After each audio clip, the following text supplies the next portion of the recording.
Saludo a todos los que nos están acompañando en este momento desde el periódico El Colombiano de Medellín. Esto es Mesa Central, el programa en el que le hacemos un resumen muy condensado, pero muy nutrido, muy analítico de qué es lo que pasó en la semana que termina en el país y en Medellín. Mi compañero de Mesa Central, Daniel Rivera, editor general de El Colombiano. Hola Daniel, estamos en ambiente ya de Feria de Flores. Pues esto está prendido ya, está haciendo buen clima, buen sol, la Feria de las Flores, como dice el meme, nos está respirando en la nuca. Sí. Pero mucha polémica con la feria, ¿no? Sí, lamentablemente ha habido primero porque hubo varias cancelaciones, se han cancelado desfiles tradicionales como el de las Chivas, se canceló también el concierto inaugural. El superconcierto. El superconcierto, que pues, mejor dicho, que eso tiene una historia. Sí, eso tiene una historia, acordate. ¿Qué pasó? Porque en el estadio iban a hacer el concierto de la salsa, que venía Rubén Blades, imagínate, y a último momento le dijeron a la gente, vea, no, ya no les vamos a prestar el estadio, váyanse para otro lado, que se los vamos a prestar a este superconcierto de la Feria de las Flores con Nodal. Quitaron el concierto de salsa que porque iba a hacer esto, que lo denunciamos. Que este iba a hacer todo, y que se denunció porque les estaban, y los de la salsa dijeron que lo que pasaba era que les estaban cobrando 900 millones de pesos. Exacto. Entonces todo era un cuento para cobrarles la plata. Claro, al parecer todo era un la cuento plata para no, la mordida. La mordida, exacto, porque 900 millones seguro para repartir, ¿no? ¿Qué tal? Y entonces tampoco va a haber ese concierto. Imagínate, entonces es muy gracioso porque cancelaron, no pudieron vender las boletas, pero adivine quién agotó boletas. El concierto de la salsa que se lo llevó Envigado. Es decir, Medellín sigue perdiendo muchas posibilidades por esas cosas oscuras que están pasando en la administración. Exactamente, que pasa en la administración, mordidas, favores. Pues es que fíjese que otra de las cosas que se canceló fueron las graderías, que se ponían graderías para que 25.000 personas, porque ver pasar a los silleteros al calor de Medellín es algo agobiante. Entonces la gente necesita estar sentada, necesita poder ver bien. Esto era una iniciativa muy buena y el alcalde dijo, pues este año no tenemos plata para eso, y le echó la culpa al Consejo de la Ciudad. Dijo, es que porque el Consejo no me aprobó 330.000 millones de pesos más de transferencias de PM, pues yo no tengo plata para ponerle las graderías. Hágame el favor. Y volvemos a la misma pregunta. Es decir, no, pero hágame el favor, es que el presupuesto de la ciudad comenzó en 7,7 billones de pesos. Exactamente. Terminó en 8,3 billones de pesos este año. No le alcanzó en todo eso para poner una platica, para poner una gradería. Oíste, eso es más hondo que un bolsillo de payaso, porque es que le meten plata y plata y plata y no hay con qué llenarlo. Y mientras tanto, tenemos denuncias en San Javier, el colegio que no han podido arreglar y que los niños estudian en una iglesia. La ciudad llena de huecos. El tema de la recolección de basuras, muy grave en algunos sectores. ¿Y entonces dónde está la plata? Y entonces el alcalde echándole culpa al consejo de la plata que se han gastado. Pero bueno, pero ese no es nuestro primer tema, ese era solamente el abrebocas. Venga, no, y una última cosa. Cuente. Y la programación, estamos diciendo que la programación vino a salir más o menos el 19 de julio, a 15 días de que empezara la Feria de las Flores. No, pues no puede ser tanto había desorden. Página web, no había página web. Caída. Si un turista estaba en Estados Unidos y dice, voy a ir a esa feria de la que tanto me han hablado, de la Feria de las Flores, se metía a su página, a su computador, pues no sabía ni a qué podía ir, ni cuándo empezaba, ni nada, porque no había página web montada, actualizada. No sé si con la salida de la programación finalmente ya armaron la página web, pero en realidad es que no sabemos, como decíamos en un editorial del Colombiano, en dónde se escondió, en dónde tienen escondida esa plata, esos 7,7 billones de pesos del presupuesto, porque lo que es en la ciudad y en la Feria de Flores se están viendo.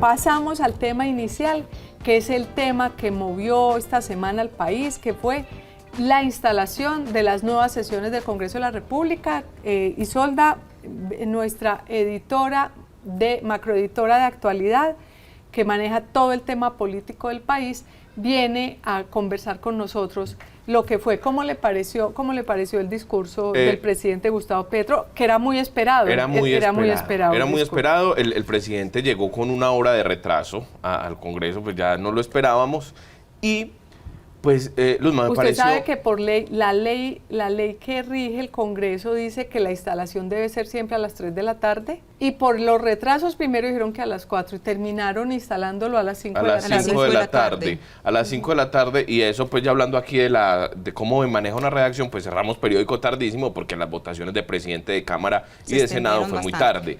Luzma, me preguntabas cómo me pareció. Yo creo que vimos a un Petro conciliador que ha repetido el mismo discurso del tema ambiental, del tema de la transición energética, muy conciliador, casi que él, creo que lo hablamos incluso cuando estábamos definiendo el tema del día, y es que en el Congreso él va a buscar votos, él va a buscar la manera de agregar gente sí, como a que sus tiene propuestas, un lenguaje para cada público. que es distinto al balcón. Claro. Es distinto al balcón y es distinto al que dice en el exterior. Es decir, cada uno de esos discursos ya los conocemos, pero cada uno siempre tiene un tono muy distinto. Aquí fue absolutamente conciliador e incluso se quedó para escuchar el discurso de la oposición, que muchas veces no lo hacen los presidentes. Eso se lo aplaudieron. Eso se le abona mucho al presidente, presidente, porque lo escuchar lo que dice la oposición claro, también es importante. Claro, lo que pasa es que esta oposición, hemos visto, es mucho más respetuosa que la oposición que le tocó a los presidentes anteriores, porque la oposición,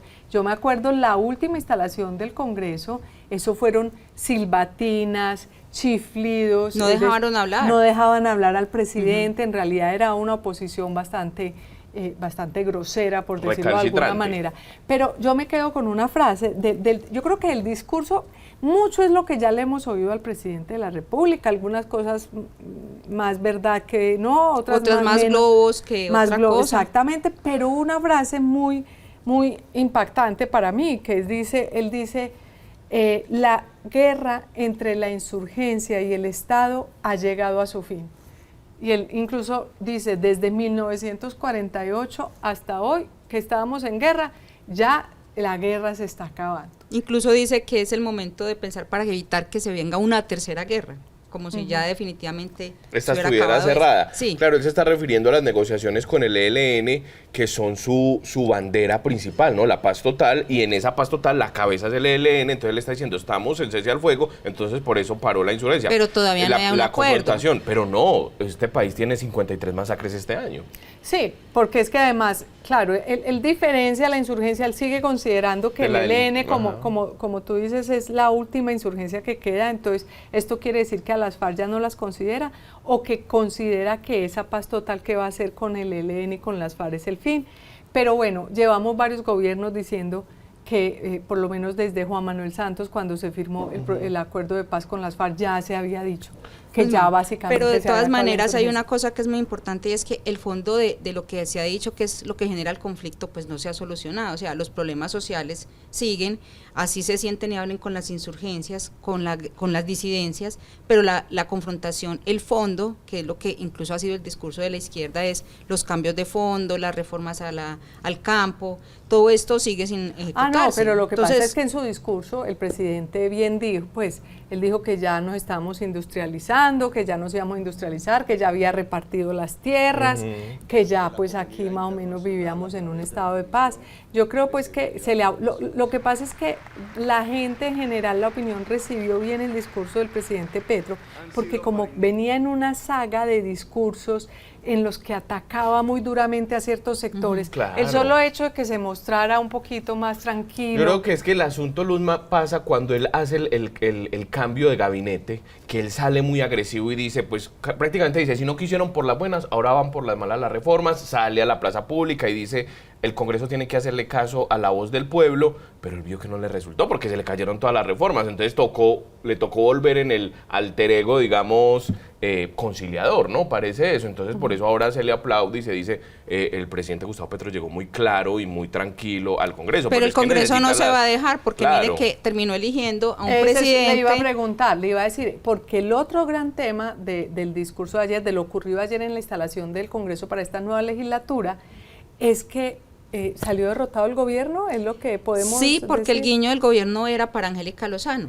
Para la presidencia, Para la del presidencia Senado, del que Senado, es la que maneja el Congreso. Que es la que maneja el Congreso, que es la que define la agenda, los debates de control, los que le da prioridad y le cae a una persona, a un congresista que ha sido más bien crítico del gobierno de Petro. Así esté dentro de la Alianza Verde, que la Alianza Verde se declaró como un partido de gobierno, pero en la práctica esa división interna le va a costar también al gobierno pues que la aprobación de la reforma. Aname finalmente lo ponen de presidente, es el Centro Democrático, el Partido Claro. Conservador, o sea, Estuvieron los muy otros activos partidos. ayer. Él demostró su cancha, porque lleva 4 periodos en el Senado y él se movió allá muy Lo muy que es rápidamente. paradójico, porque el Partido Verde, esa división interna, esa fractura que siempre han tenido, a veces ha servido para los intereses del petrismo, pero esta vez se le vino en contra. Se le vino encima. Porque aprovecharon los partidos de la oposición y se colaron por esa fractura, y sin duda Iván Name es un personaje que resulta ser un poco extraño al Partido Verde y a la Alianza Verde, no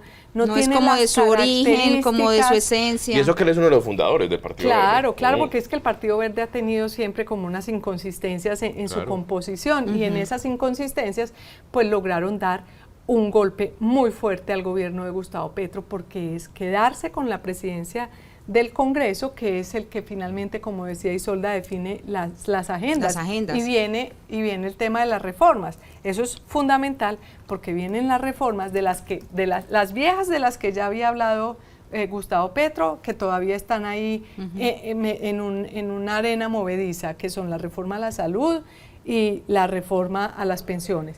La reforma laboral, que se le había hundido, y hay 2 nuevas reformas. La de educación, que es la que viene a cambiar La nueva reforma de la a la educación. educación de la Ley 30. Muy ambiciosa. Muy ambiciosa, por cierto, porque convierte el tema de la educación, lo cambia de ser un servicio que ofrecen las instituciones a ser un derecho, y eso significa que el Estado tiene que garantizarle a todo el mundo la educación. Eso es un espíritu muy loable, y ojalá el Estado le pueda garantizar a todas las personas educación superior.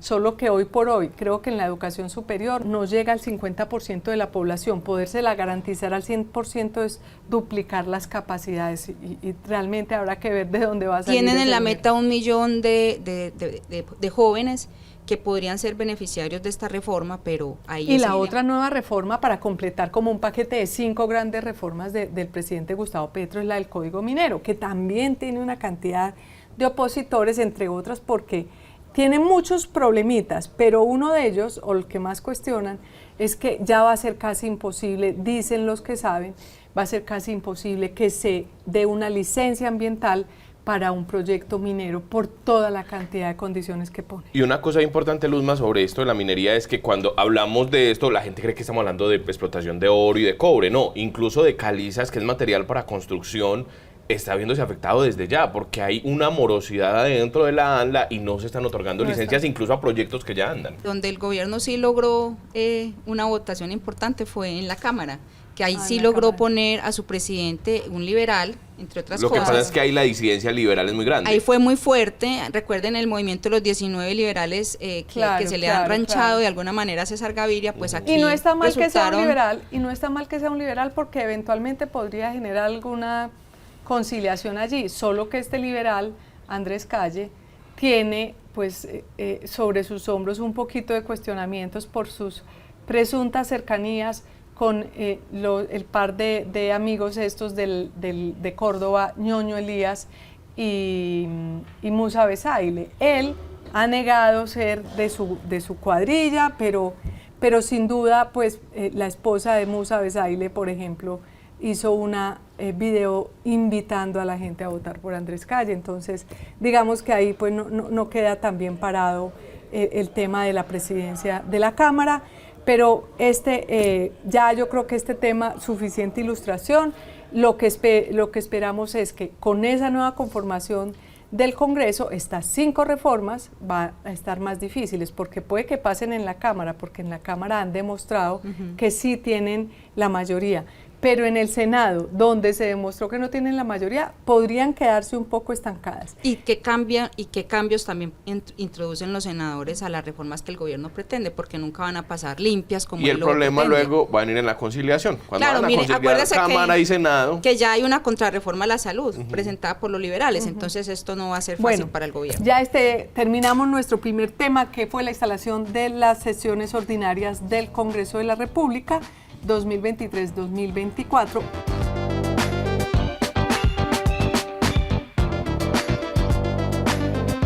Nuestro segundo tema, que es uno que ha estado muy movido en el país esta semana, es la salida, finalmente la salida de la ministra de Minas y Energía, Irene Vélez, que además, a propósito, para unirlo con nuestro tema anterior, el presidente Gustavo Petro incluso mencionó el tema de su salida en el discurso ayer en el Congreso. Él no se quedó con la espinita y dijo en el Congreso que la ministra era la que había liderado todo el tema de la transición energética y que se la estaban cobrando al país. Y que había salido por la transición energética, lo cual nos sorprendió a muchos, porque ya el presidente había escrito un trino cuando salió la ministra Olga Rendón, la editora de Economía que nos acompaña en este tema, había dicho que la ministra saliera por temas relacionados con algo sucedido antes de su gobierno. Entonces, ¿cómo va a ser?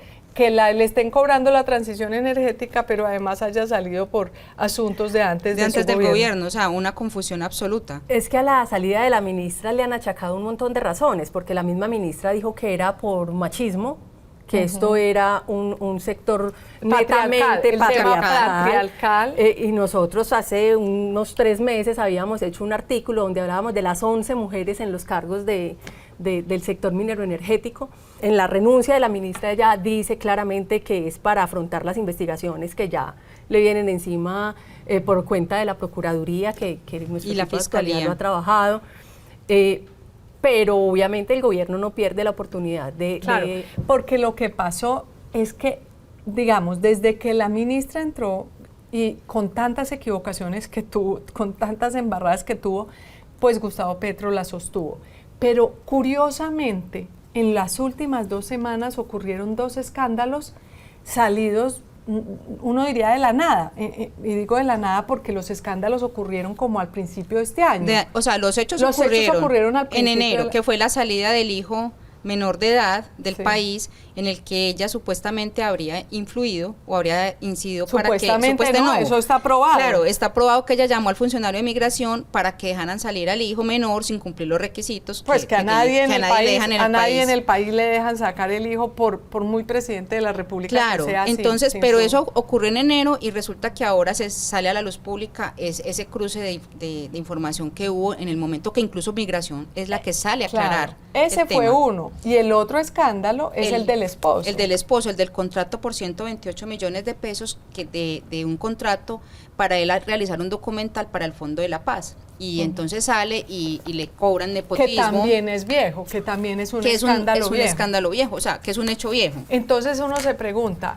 ¿de verdad será que en algún momento trataron de juntar estos 2 hechos? Alguien decía que el nuevo director del DAPRE, del Departamento Administrativo de la Presidencia de la República, que es Carlos Ramón González, el anterior presidente del Partido Verde, un tipo que tiene mucha muñeca política, que les parecía raro porque ya él incluso le estaba ofreciendo a otra persona el Ministerio de Minas y Energía y aparecen los escándalos, como si de pronto se estuviera incubando algo político para sacar a la ministra, lo que no pudo la realidad, ni su falta de conocimiento en el sector, pues lo pudo la política aparentemente, que fue sacar a la ministra. Claro, y en un momento muy coyuntural porque viene una reforma del Código Minero y la ministra sale también. Uno ahí tendría que mirar qué hay detrás también un poco de eso. Pero fueron muchos los escándalos que rodearon a la ministra para su salida anteriores a estos 2 que estamos mencionando. Es que la ministra,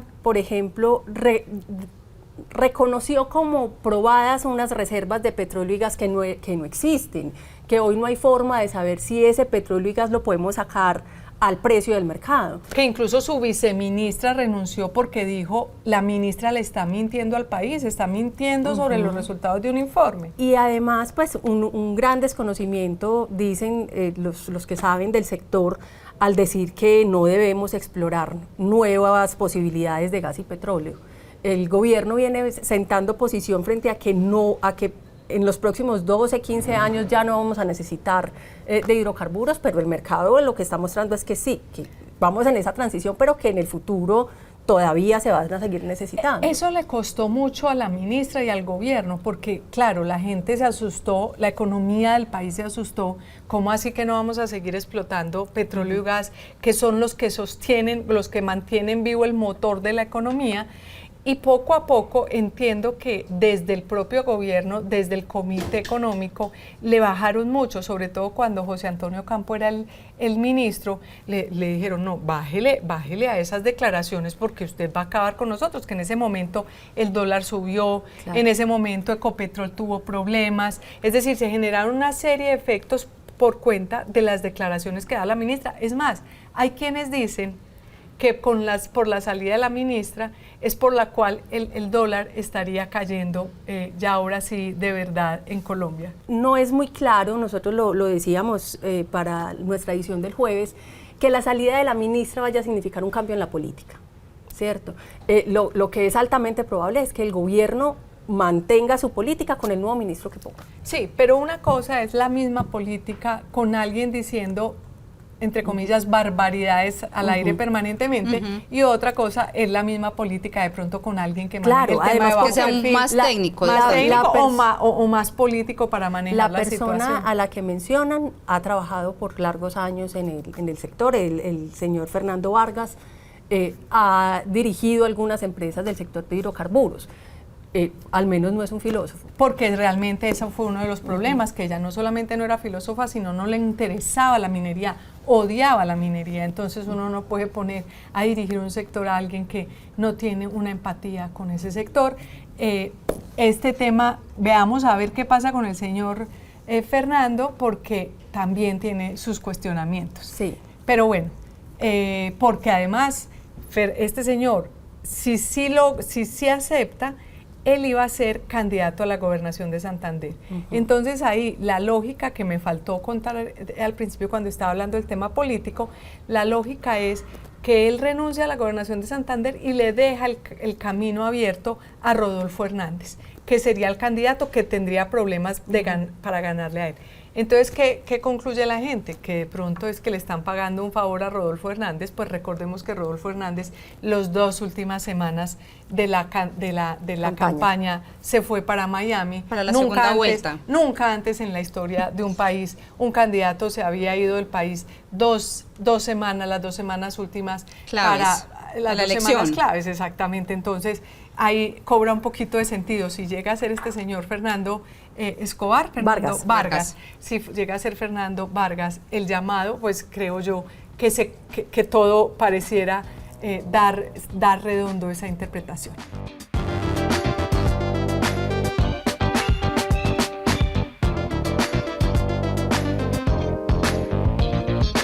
Y el tercer tema de esta semana, que alegró a mucha gente y a otra gente no la alegró tanto, es la caída del dólar. Finalmente el dólar bajó de los 4.000 pesos. Ya estábamos asustados porque había llegado a 5.000. Bueno, Daniel llegó, se apareció ahí. Aparecía todo diestra. Bueno, muy bien. Bienvenido de nuevo.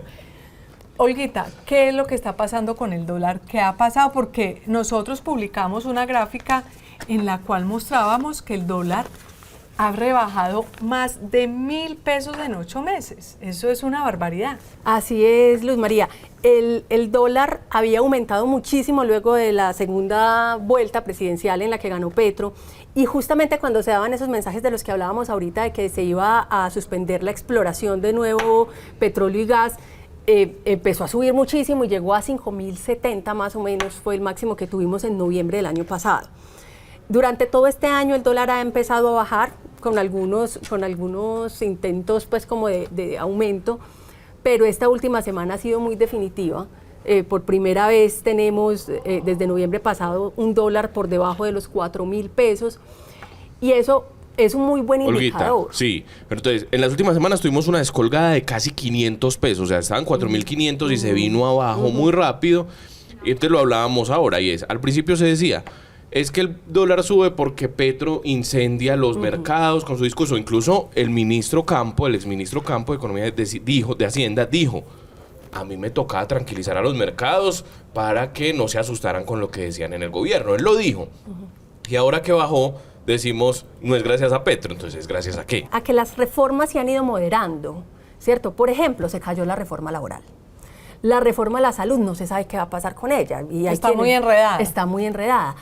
Lo mismo la pensional, pues. Y no tiene mayorías Gustavo Petro en el Congreso, entonces de pronto el mercado dice, bueno, está este señor, pero este señor no, tiene un poquito las manos atadas para hacer lo que él... Además que la gente, o sea, que el mercado, las calificadoras de riesgo y los inversionistas confían en que en Colombia hay una institucionalidad robusta, que no se hace como en otros países lo que el presidente diga como el presidente dice, ¿cierto? Por ejemplo, el presidente para esa época en el que el dólar estaba a ese precio, quería tomarse las atribuciones de la CREG, que constitucionalmente tiene, pero delegan unos expertos. En este caso, el Consejo de Estado le tumbó esa decisión y dijo, no, señor presidente, eso no es su responsabilidad, eso no está dentro de sus facultades, deje a los expertos hacer.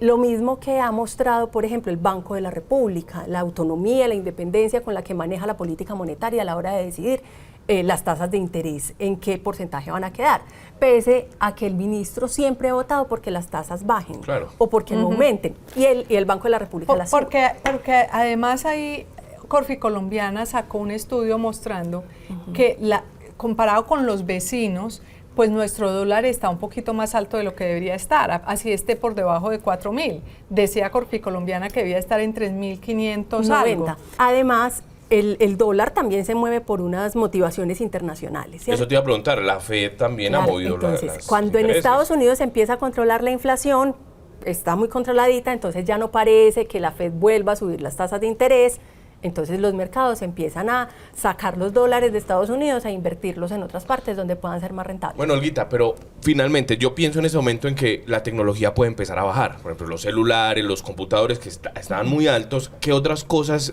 va a ver la gente los beneficios? Vea, yo creo que todo, por ejemplo, los alimentos. Gran parte de la producción de alimentos, la comida para los animales y los fertilizantes para los cultivos van a bajar porque son importados.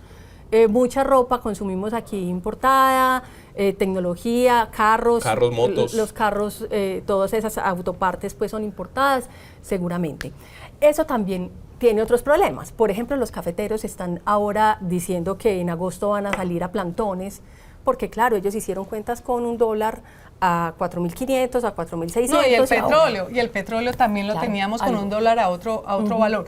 Pero simplemente para cerrar el tema, entonces la conclusión un poco es, Petro es el factor del sube y del baja, pero no el único. Es decir, hubo unas circunstancias externas que movieron el dólar, pero que Petro, cuando estaba en el momento triunfante, potenció más esa subida, y luego cuando ya los mercados se dieron cuenta que de pronto él no iba a poder hacer todos los cambios estructurales que quería hacer, pues entonces también contribuyó de alguna manera a la bajada, pero no por él, sino por su derrota, digamos, institucional. Por lo que pasa alrededor de él. Exactamente. Yo creo que ya hoy tuvimos suficiente ilustración con estos tres temas. El dólar está cerrando, tal vez, la semana pasada yo creo que cerró como a 3.900 y pucha. Todavía puede bajar más, no se sabe, eso siempre es un arte de adivinación. Les agradecemos mucho haber estado con nosotros hasta este momento. Gracias, Olga, gracias, Daniel. Les hablamos desde el periódico El Colombiano de Medellín. Esto es Mesa Central.